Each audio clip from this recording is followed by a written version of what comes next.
News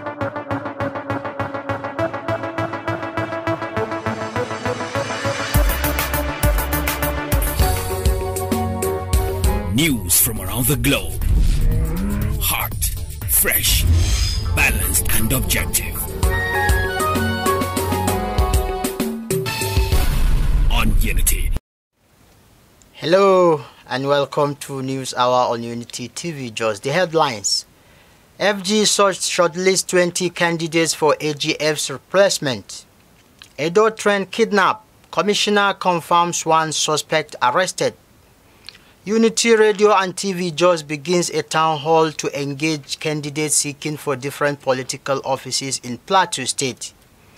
And on the international scene, Iran executes 2 more men in connection with protests. In sports, FA Cup, Man City trash Chelsea.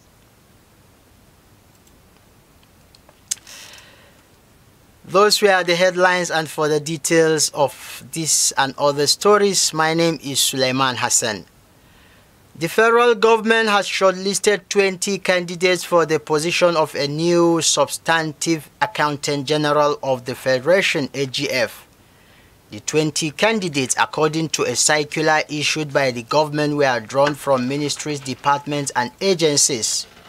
Recall that Ahmed Idris, the former AGF, was arrested in Kano after he failed to respond to invitations by the Economic and Financial Crimes Commission (EFCC) to answer questions over allegation of 109 billion naira fraud. 2 days later, Idris was suspended indefinitely without pay by the Minister of Finance, Budget and National Planning, Zainab Ahmed. Chukwunwere Anamekwe, who was chosen to replace Idris in an acting capacity, was also removed.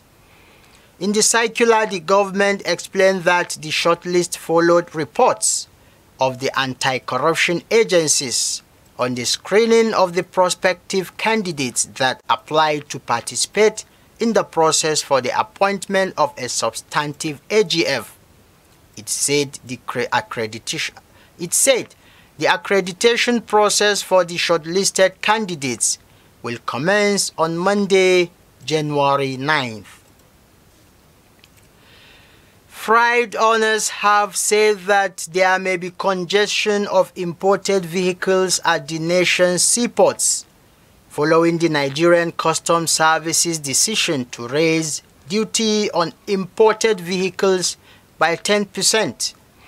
The agents, in an interview with newsmen in Lagos on Sunday, accused the service of effecting 10% duty increase, but failed to apply the 10% yearly appreciation value on imported used vehicles.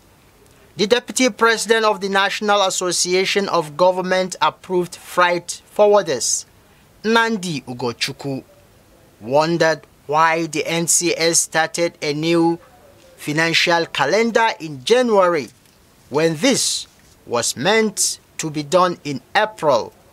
Nadi expressed fear that the move will lead to a drop in vehicle imports. Reacting, the National Public Relations Officer of the NCS, Timi Bomodi, said the development was based on government's fiscal policy on age limit. The Edo State Commissioner of Communications and Orientation, Chris Nahikare, on Sunday confirmed that 31 intending passengers were kidnapped at Igweben train station in Edo on Saturday. It was gathered that the passengers were said to be waiting for a 4 p.m. train from Igweben to Warri when the kidnappers struck, shooting sporadically, abducting passengers and leaving many others injured. Nehikare told newsmen in Benin that one abducted passenger escaped from the kidnappers while the police had arrested one of the suspects. And elsewhere, A report by Money Africa has said that Nigerians need to get out of bad debts to survive the financial challenges in 2023. It noted that the residual effect of the pandemic, Russian-Ukraine war and high inflation had affected the finances of Nigerians and led to loaning from every means possible to survive. In the report titled 2023 Optimism, Making the Best of a Potentially Challenging Year, cited by newsmen recently, it said that Nigerian elections were going to be pivotal on how the years will turn out. Regardless, the problem of slow growth, high inflation and high unemployment rate will persist, the report stated. The problems, according to the report, could be worsened by the phasing of petrol subsidies and a sustained depreciation of the currency unless oil export recovers strongly. Plateau State Governor Simon Bakola Long has congratulated Women Affairs Minister Dame Pauline Talin on her 64th birthday. Governor Lalong, in a message to felicitate with the minister, described her as a thoroughbred politician and champion of women and human rights, who has continued to advocate for social justice in Nigeria. Lalong said Dame Talin is passionate about ensuring that the Nigerian woman and the girl child is equipped with sound education, morals, and ample opportunity to manifest her God-given talents and gifts. This, he said, she has been able to do substantially using her office as the Minister of Women Affairs by standing against gender violence, rape, harmful practices, and other discriminatory actions against women, while wishing her more years of joy, peace, and God's blessings. Lalong, in a statement by his Director of Press and Public Affairs, Makut Simon Macham, urged the minister, who is a knight of the Catholic Church, to sustain her love for God and passion for the growth of the church. Unity Radio and TV JOS have started engaging candidates seeking for different political offices in a town hall meeting as part of its corporate social responsibility of educating the public on electoral matters. The town hall, which begins on Monday, the 9th of January 2023, at the live radio studio of the station, will start with engaging candidates seeking to represent Jos North State constituency in the Plateau State House of Assembly. Other candidates to be engaged include those of the Jos Northwest, Jos East, Rukuba Irigwe and Pengana State constituencies, Basa Jos North Federal constituency, and candidates seeking to represent Plateau Northern Senatorial District in the Nigerian Senate, among others. The town hall, which will be hosting a single candidate on each edition, is expected to be going live on Unity 93.3 FM JOS and social media platforms of the station.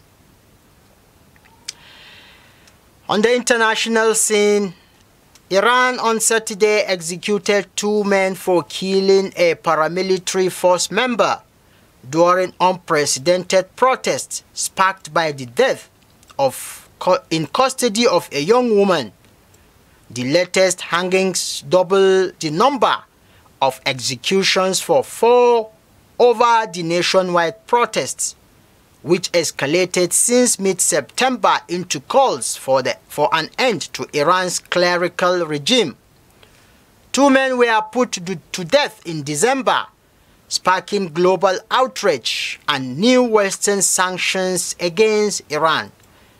Prosecutors said The 27-year-old militiaman was stripped naked and killed by a group of mourners who had been paying tribute to a slain protester, Hadis Najafi.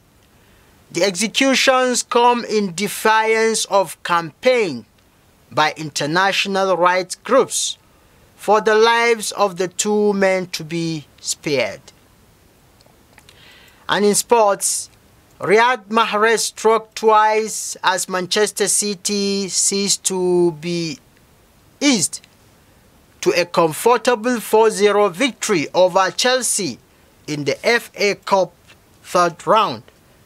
3 of the champions' goals in a one-sided encounter at the Etihad Stadium came in a 15-minute spell, led in the first half as Mahrez, Julian Alvarez from the penalty spot and Phil Foden all found the target. Mahrez added a fourth with City's second penalty in the afternoon, 5 minutes from time.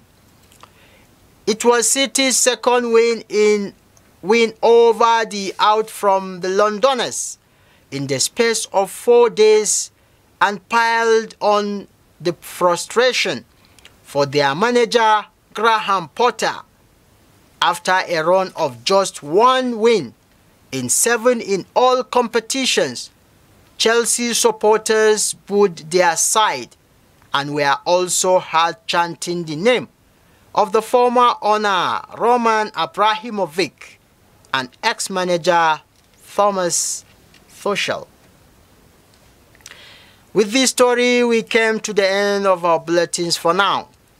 But you can also join us or follow our social media handles at Facebook, Instagram, Twitter, and the rest of them at Unity FM Radio TV.